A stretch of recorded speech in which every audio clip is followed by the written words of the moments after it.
Bonjour, je m'appelle Guillaume, du service administratif du Muséum de Bordeaux, et aujourd'hui je vais vous parler de mon animal fétiche, la loutre. La loutre est un carnivore de la famille des Mustelidae, vivant dans les zones aquatiques, principalement en eau douce, mais quelques espèces vivent aussi en mer. Car oui, on parle de loutre, mais il existe au total 13 espèces de loutres.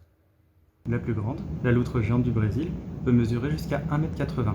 Vous pouvez en trouver un spécimen ici, dans la salle Montrosier, au deuxième étage du muséum. La plus lourde est la loutre de mer, pouvant peser jusqu'à 45 kg.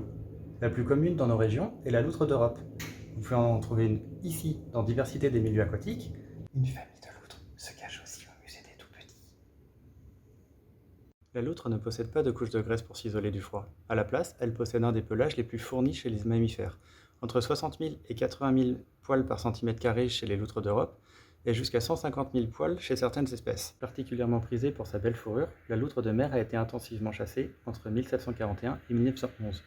Il est estimé que 99% de sa population fut décimée pendant cette période. Plus proche de chez nous, la loutre d'Europe, étant perçue comme nuisible, fut chassée de la fin du XIXe siècle au début du XXe.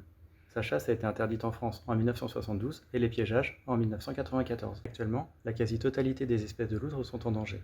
Et même si elles sont protégées, et donc moins victimes de la chasse, la pollution ou la destruction de leur milieu naturel continue à mettre ces espèces en danger. En espérant vous avoir partagé ma passion pour les loutres, et à bientôt au muséum!